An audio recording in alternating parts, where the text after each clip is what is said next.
Okay, thank you. Tommies, are you happy to be a Tommy now? Yeah. Wait, let me try that one time. Are you happy to be a Tommy now? Yes. Excellent. We're also very happy that you have joined the UST family. Have we made you feel appreciated, valued, welcomed? Yes. We will continue to do that. Not just on Orientation Day, which is important, but every college and university can do that. You have become part of the UST family now. And so you need to understand the UST promise, our mantra, what it means to be a Tommy. The mantra for Tommies is simple, whether you're a student, administrator, professional staff, is that Tommies take care of one another. Tommies look out for one another. And what we will ask of you as a student and as a future alum is to pay it forward, to continue the rich tradition of looking out for future Tommies. So welcome to the family. We will talk about some college norms, some tips and strategies of how to be successful here, and of course, how to be successful in life. Now, if you can take a few moments to quickly review this syllabus, and then you'll pass it down to your other family members. And the main thing I want you to focus on when you're looking at this syllabus is that I understand you're familiar with what a syllabus is. You had them in high school, right? So you understand that it's a faculty and student contract. You understand that it'll talk about course description and expectations. It'll also provide you with some deadlines. When that paper is due, when that exam is due. But the distinction between a high school syllabus and a college syllabus focuses on how often will you be reminded about those very important deadlines. In college, many of your professors will go over the syllabus first day. But they will expect you to use your academic planner, your iPhone. How many of you have a smartphone? Everyone, very good. Let me show you something. This is coming out next month. It's the newest version. It was formerly the flip phone, but this is a touchscreen flip phone. Go ahead and touch it, sir. It lights up, right? Yeah. Very good. It's coming out on the market next month, so make sure you get on the list. I'm just kidding, it's not. It's an old phone. But the point that I really want to emphasize is whatever tool you use, whatever method you use to record important dates, please do that. It'll be critical for your success here. Now, throughout our conversation, I will give you tips and strategies. You might say, Buff, we can't really trust you. Look at your phone. No one that carries an old phone like this, we just can't believe. That's why we have our outstanding student leaders, Adam and Samantha. They'll give you the real deal. So Adam, Samantha, I think reading the syllabus carefully is important. I think the young scholars should write and record those important dates. But what do you say? Yeah, I'd say it's really important because everything that you're going to be learning, all your materials that you need in class is on the syllabus. And so let's say you have an English class, the pages that you would be reading for your book would be on your syllabus.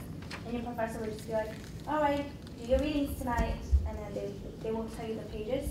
They will just tell you they're expecting that you already read through the syllabus and not just skim through it, but actually read it and know the materials and know what you're going to learn in class. So it's really important that you know what's on the syllabus and that you read through it carefully, because it's really important. And know the dates and mark the important dates down, because when a paper is due, your professor expects you to know when that paper is due as well, and they expect you to know the date of an exam and that you are prepared for that exam as well. So. Excellent. Thank you, Samantha. Adam, sir. That was good. Yeah, there's a great importance in reading the syllabus, not to only find out like what the teacher can expect from, or the professor, sorry, should expect from you, so you have that mutual understanding of what they both expect from each other, but also there's an importance in, I think, recording dates. Not only like I have a test like today, but planning ahead will be easy for you. You'll be more prepared to succeed, and then it'll seem less overwhelming if you have constant reminders of when things are due and when you need to hand things in. Excellent. Great. Great advice. But we can't spend all of our time talking about the syllabus, because that would be boring, right? And you were excited at first, like, I'm part of the Tommy family, I'm excited. But if we spend so much time talking about the syllabus buff, I might transfer. You don't want that, right? Once a Tommy, always a Tommy, okay? So the real question that I want us to focus on is the question of purpose. Purpose in terms of, what's your purpose for today? But also think about your purpose for the future. So I want us to think about what is the distinction between surviving in college and in life versus thriving in college and in life. So first, let's do a little poll. By a show of hands, how many of you are here today to learn some tips and strategies on how to survive college and life? Love it. By a show of hands, how many of you are here today to learn some tips and strategies to learn how to thrive in life and college? I see a lot of repeats here. Well, help me to understand this. Since there's a lot of overlap between people who raise their hand for surviving and thriving, what really is the distinction between those two concepts? And please give specific examples. Remember, I'm old, so you have to break it down really slow for me. It's like, Buff, this is the distinction between surviving college versus thriving in college. Yes, ma'am. Surviving is like just getting past it, like you're getting through it, you're not making the most out of it, you're just trying to get through it. And then thriving is like you're a go-getter and you're paving your way with a purpose. I love that. What's your name, ma'am? Rebecca? Rebecca. Getting through it. Just trying to finish it. Surviving. Thriving, Rebecca says, you're a go-getter. You're exceeding. Any other examples? It's good? Yes, ma'am. An example is like taking the surviving would be taking the minimum classes, and thriving would be like taking electives, using your J term, studying abroad, all that stuff. Beautiful. What's your name, ma'am? And Anne. Taking the minimum amount of credits, just getting by. Making sure you maximize your opportunities here, thriving, Anne says. Take advantage of J-term, summer classes. Beautiful. There's another hand. Yes, ma'am. Surviving would be avoiding extracurriculars, and thriving would be embracing as many as you could do with time management. Very good. What's your name, ma'am? Cassandra. Cassandra. Surviving, you're going to avoid certain things, especially if it is perceived to be painful, right? Just do the bare minimum. So let's complicate it a little bit. Can you earn a UST diploma with a cumulative GPA of a 2.0? Yes. How many would say yes? Show of hands. How many would say no, you can't? How many would say, I'm not sure? Not sure. It's good. Think about it. You actually can. You can. Yes, you can. That's not a political slogan. Yes, you can. My friends at the U, they like to remind me that C's get degrees. So then help me to understand, why should you put in the effort to do more when you can still earn a UST diploma? You're a Tommy for life. You'll still have access to that wonderful, beautiful alum network.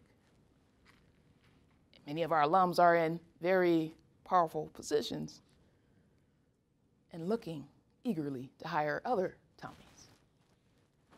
So why thrive when you can just survive?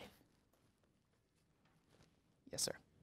Well, when you apply yourself and push yourself past, your comfort zone, then you learn things about yourself and you learn how to push yourself past something even when you don't want to do it. But if you just kind of half-ass it the whole time, then you're gonna. Now, this is being taped, so we're gonna model. Then you won't. If you won't try as hard. If you don't take pride in what you do, you're gonna get done with your work and you're gonna have nothing to show for it, except for a bad work ethic. Beautiful. What's your name, sir? Connor. Good job. Yes, sir. When you thrive, especially once you graduate, it looks good for jobs, especially if you got a higher GPA and if you got a lower GPA. Right. Very good. What's your name, sir? Alex. Alex. Think about what Connor and Alex just said. We're going to modify it a little bit. But in essence, if you don't thrive here, it will have implications on your future career. Practical reasons. Because employers will make the assumption that if you didn't thrive in college, you will not thrive in their company. Now, you might think that's unfair. You might think you should not be judged by your performance in college. That is not the best predictor, maybe, for your performance in a career, but that is the assumption that many employers will make. So if they're looking at Tommies, and you have a Tommy that has a C average versus a Tommy who maybe graduates with Latin honors, like, God bless you, cum laude, magna cum laude, summa cum laude. The Tommy that has a higher GPA average, demonstrated thriving skills, would be a great candidate. Practical reasons. In terms of practical reasons, professors, when they write letters for you, if you're not thriving in their classroom, most of them still would want to write a letter for you.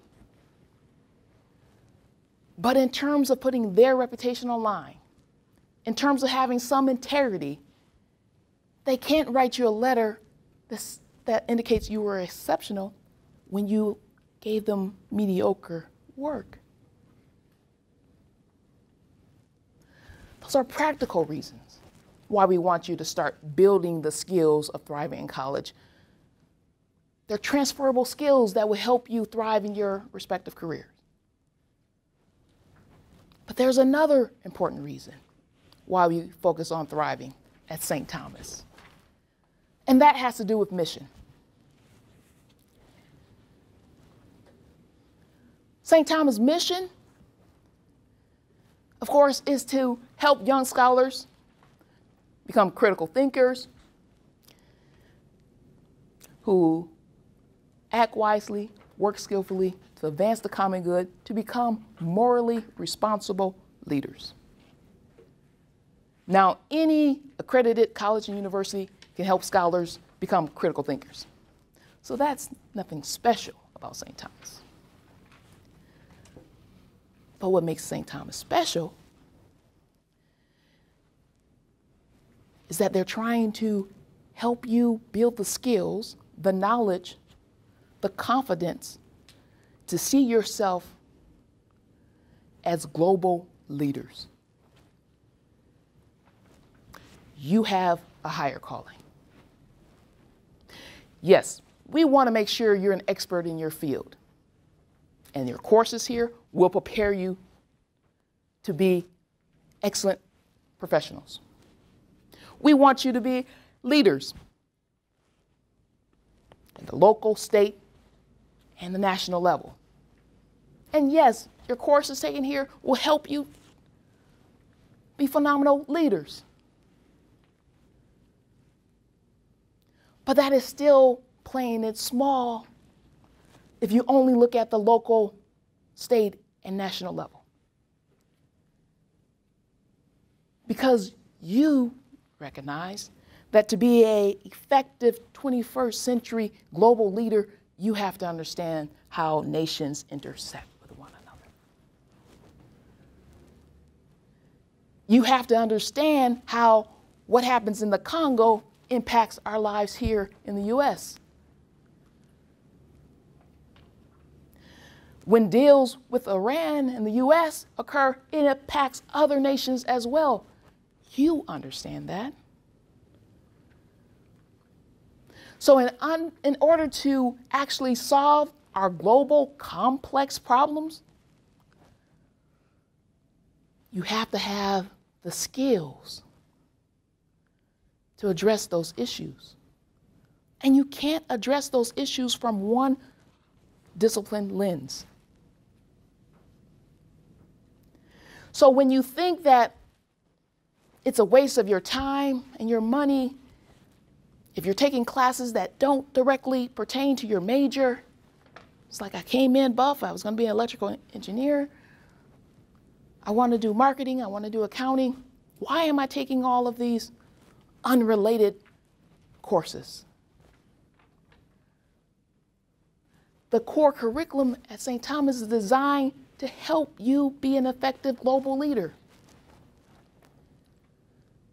Because you can't solve these global problems without having a mastery of knowledge from multiple disciplines. I'm a trained sociologist. I love sociology. I think it's a great major. But I can't solve global, complex issues just through the lens of sociology. So that's why you are being prepared as global leaders, and you have to embrace the Common Core. You are part of an elite educated class. Now, some of you might not see yourself as a part of an elite educated class, but think about this. If we just look at the U.S., just slightly above 30% of U.S. residents have a BA or above degree.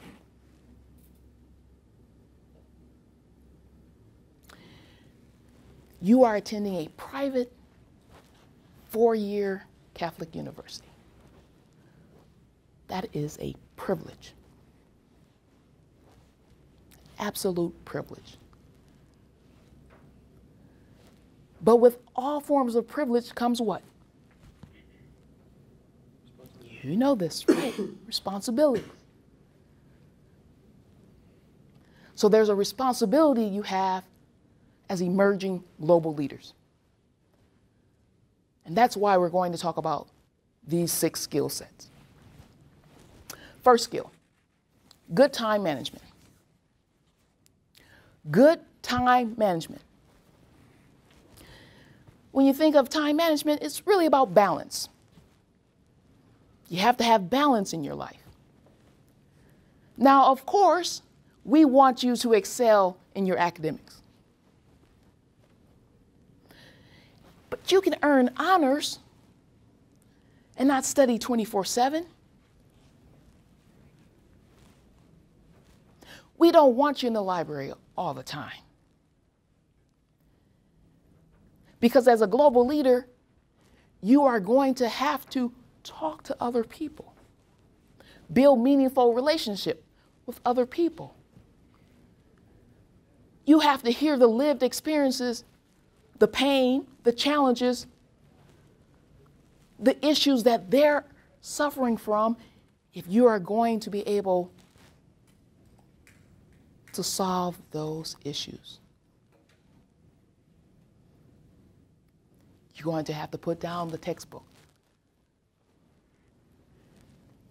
and make some human connections. In terms of your social life, you're young. These are your college years. We want you to enjoy them. We really do. So yes, you can go to parties, have a good time.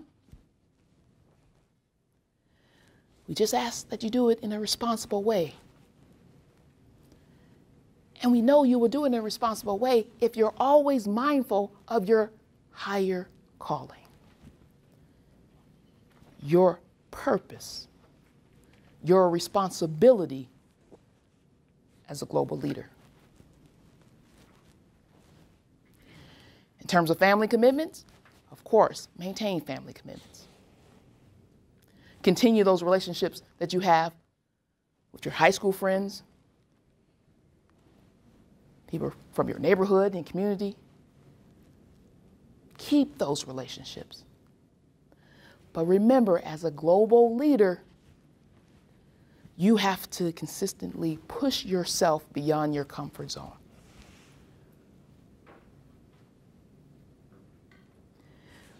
It doesn't make sense to attend a university that offers a lot of diversity, and you still segregate yourself in a homogeneous community with people who look like you or come from similar backgrounds. You're missing out on an opportunity of building those meaningful connections, hearing those lived experiences of others that you will need to effectively lead a global community. And I recognize that many of you will have to work, but please try not to work more than 20 hours a week. Because the research indicates that if you work more than 20 hours a week, that will have an adverse effect on your overall academic performance. It's about balance. If you take the responsibility seriously in terms of making sure that you can control and manage your time effectively, then others will trust you with their lives, that you will lead them. So that's your first responsibility. Master your own time management. Second skill is good study skills. Good study skills. Now, once again, I'm aware that if you're here today, you have good study skills. But what I'm asking you is that as a leader, all great leaders have to be flexible. They make an assessment of what their new environment is, and they make adjustments to make sure they thrive in their new environment. Now, because of your natural brilliance, many of you didn't have to study that much in high school, and you earned excellent grades. Here at St. Thomas, we are going to expect you to study between 6 to 8 hours per class each week. And you know, most UST students take 4 classes a semester. Now you might say, Buff, it doesn't take all that. And you're right. Remember, you can get a diploma with a C degree. Absolutely, you're right. But that is surviving.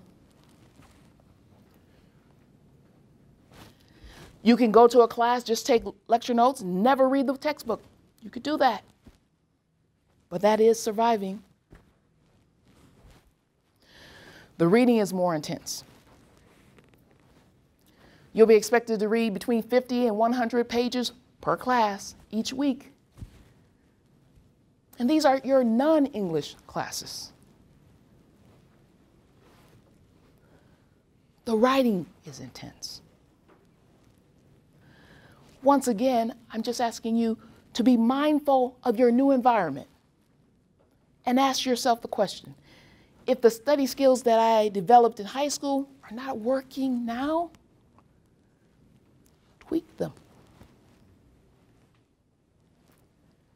Revise them. You can do this.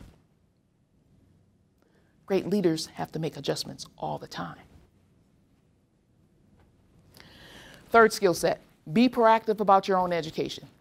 Be proactive about your own education. By a show of hands, how many of you had great relationships with your high school teachers? Like if I went back to your high school, now they would all brag about you. Beautiful. Excellent. For those of you who didn't raise your hand, or you didn't think your relationship with your high school teachers was strong, don't worry. College is a new beginning. Don't let your past mistakes in high school impact your future success in college. Just make a commitment that you'll do better now. It's okay. And for the majority of you that had wonderful relationships with your high school teachers, excellent. Because as faculty, we want to have those same type of relationships with you as you had with your high school teachers. We really do. But I'm going to be honest with you. It will require more effort on your part. You will have to take more of an initiative. You will have to stay after class sometime to talk to the professor. Go to their office hours.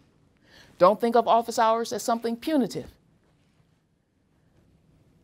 You could earn an A in a class, and I still would encourage you to go to office hours because you're trying to build a relationship with that faculty member. Even in the classroom, try to stay engaged. I know sometimes it's hard. And I wish I could guarantee you that you will never hear a boring lecture in college. I can't make that guarantee because I give boring lectures. It's not my intent, but that's what my students tell me. But try to force yourself to stay engaged. Let me give you an example. What's your name, sir? Nick? Yeah. What's your name, sir? Clay. Clay?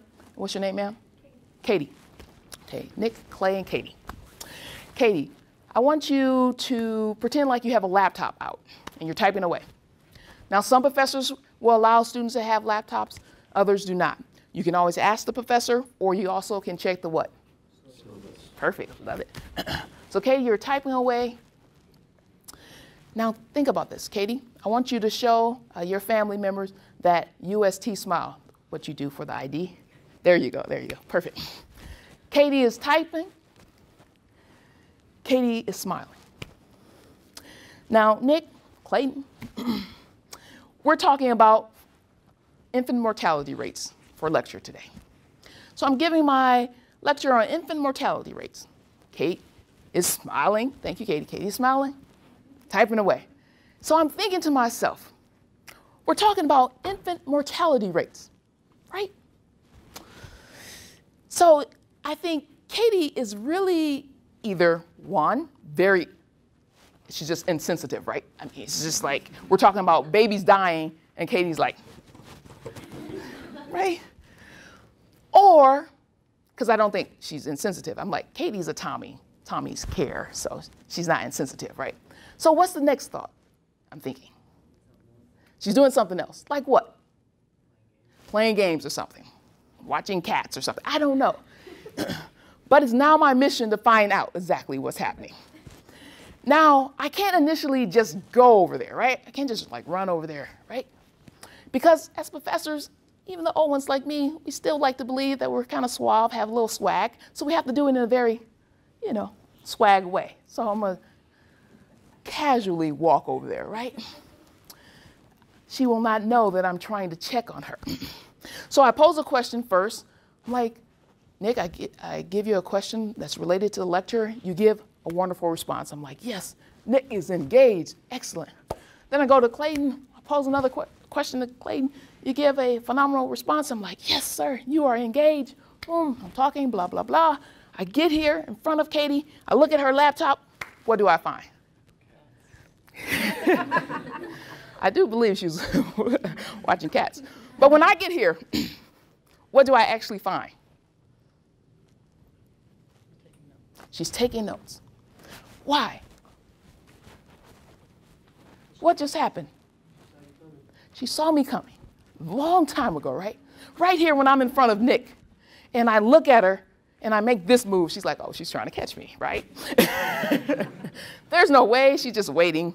I'm just wait for her, switch screens, right?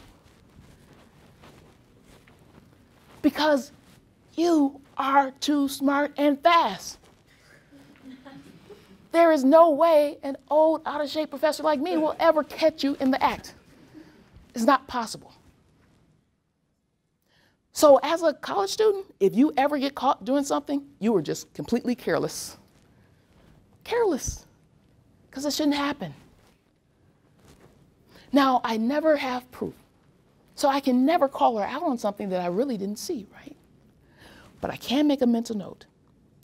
So then if Katie comes to my office and talks about the class, I can make a mental note like, I did cover that day. Clayton and Nick, they were doing well. They have good notes. If Katie comes to me and asks for a letter of recommendation, of course, I'm going to give it to her. She has that UST smile. I'll give it to her.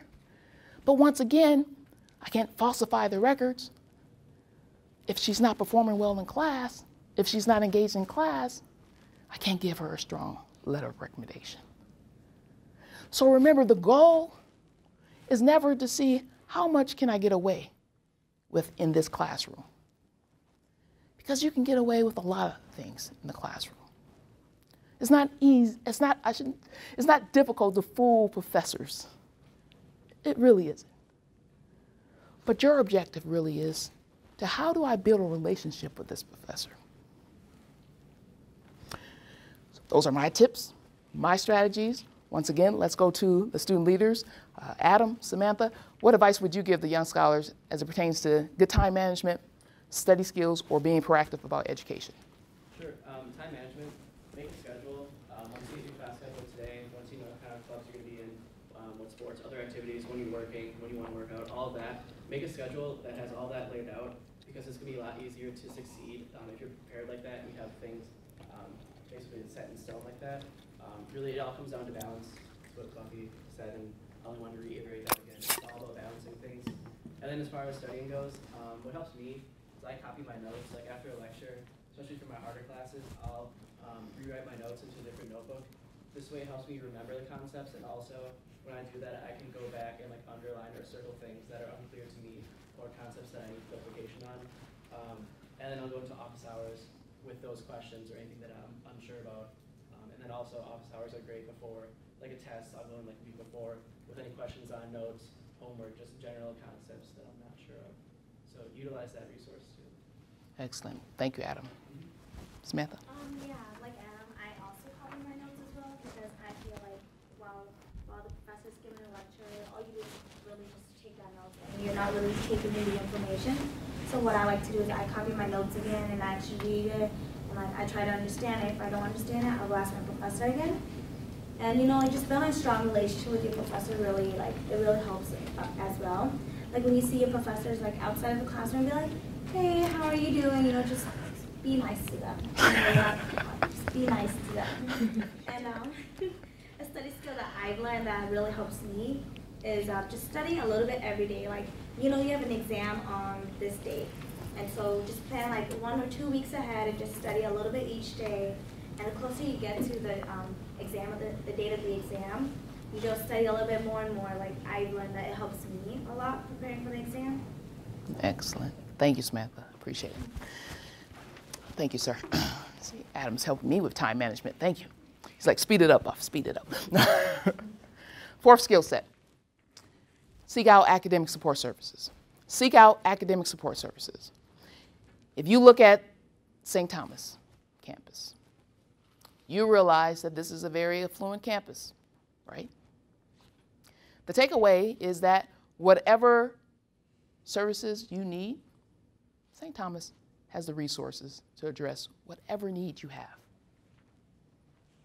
You have math anxiety? No problem. We have a math resource center. Don't like writing long research papers? Not a problem. We have a center for writing. Need strategies and tips on taking good notes? Academic support services. Have roommate issues? And we all, at some time in our life, have roommate issues. In addition to your RAs, we have personal counselors. The only thing we ask is that you please, please do not suffer in silence. Don't assume that we don't care if you have not asked us for the resources or services that could help you thrive at this university. Remember, it goes back to the Tommy mantra. Tommies look out for one another. They take care of one another. You are not expected to know everything. This is your first time in college. You're expected to have a lot of questions. If you're not asking a lot of questions, we are going to be concerned. Asking questions doesn't make you weak. It's not a sign that you're stupid, you're inadequate, they made a mistake. Make a mistake? St. Thomas didn't make a mistake. You're here because of your merit.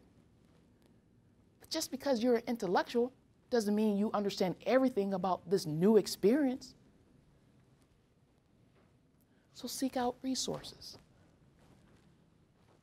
I will be the chair for the first time in my department. I will ask a lot of questions to everyone I meet. So if you come to OEC on the 4th floor, be prepared that Buff is going to ask you some questions. Because I too believe in the mantra. I too believe that if I need assistance, there will be a Tommy to help me. 5, the 5th skill set is to create faculty mentors. You will be assigned a faculty advisor. Yes, that person will help you with your class selection. But you want to turn that relationship from an advising to a mentoring role. You want to talk to your faculty advisor about, yes, the transition issues of college life, but also the joys. And you will have many joys being a college student here. Talk about your dreams, your career options. If you can build a mentoring relationship with your faculty member, that will help build your confidence of building a mentoring relationship with your future supervisor. These are transferable skills. Every successful leader has a team of mentors, not just one.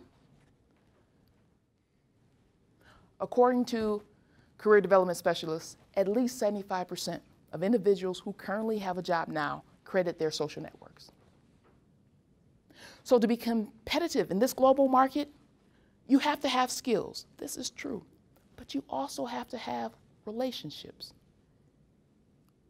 Mentoring and networking go together.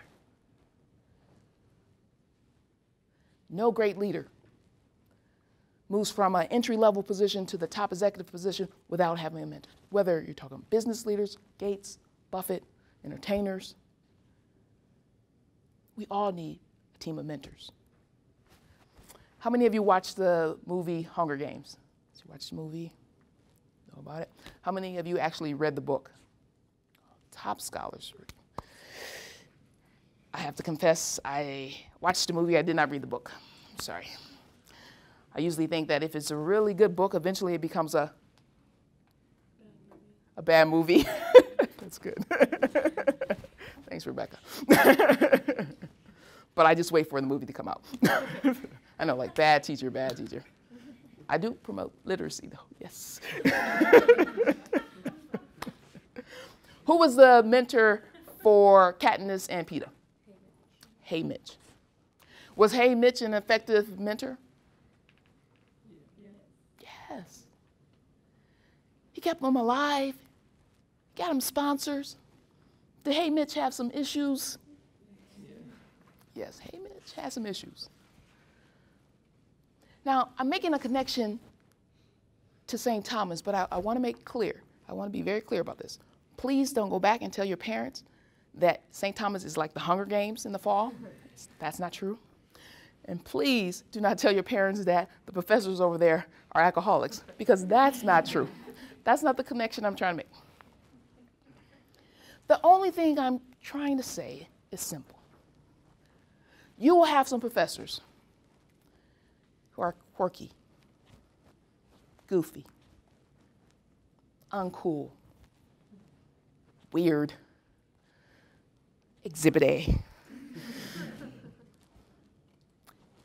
And so you might think, well, I can't hang out with them at the View. But the question is not that you need us as friends. The question is, can a faculty mentor serve and help as your guide to navigate this academic maze? Let us be your mentors. Let us be one member of your mentoring team. And then the sixth skill. Faculty mentoring is important, but peer mentors are essential for your success. You are blessed to have Samantha and Adam, two prominent student leaders on campus, as your mentors. Please make sure you maintain contact with them over the summer. So when you come back in the fall, they're already part of your mentoring team. They're already looking out for you. They got your back. And don't forget about nurturing the relationships you have now with members of your cohort. These relationships are valuable. This is the family you came in with. This will be the family you graduate with. We're all Tommies now. There's no need for competition. St. Thomas does not have a cap in terms of how many Latin honors they give or diplomas. You don't have to compete with each other. You support one another. Help each other thrive together. That is the Tommy pride. And that's the Tommy promise you've made by being a member of this family. So pop quiz, your first college pop quiz. Ready for it? Yes. We'll do it as a family. What are the 6 skills you need to thrive at St. Thomas, to thrive in your future career, and ultimately, of course, to thrive as a global leader? You don't have to do it in the order that we did it in, but just give me the 6 skills. Yes, sir. Create mentors. Create mentors. You want to give the 2 types? Peer. Peer. Teacher. There you go. All right, perfect. Yes, ma'am. Time management. Time management. That was my That was your Proactive in your learning. Be proactive in your learning. That's a hard one. Very good. Yeah, it's like study skills. Academic study skills. Or are you going to say study skills? Because that's another one. Yeah, that's Okay. study skills. Okay, good. And then there's another one. seek out the help. Seek out, sorry. Seek out academic support services. I don't even have the curve, because I don't do that anyway. But I'm so happy. That's an A, first A at college, yes. I wish I could put that on your transcript now. You'd be summa cum laude already. All right, do we have time for a group, a small group? How many minutes, Adam, Samantha? 10? Oh, good, good, good. Right, so we're gonna do some role playing. So you've already demonstrated that you're intellectuals. Now I want you to demonstrate your acting abilities, right? Yay. All right, so role playing. We'll count off by 3.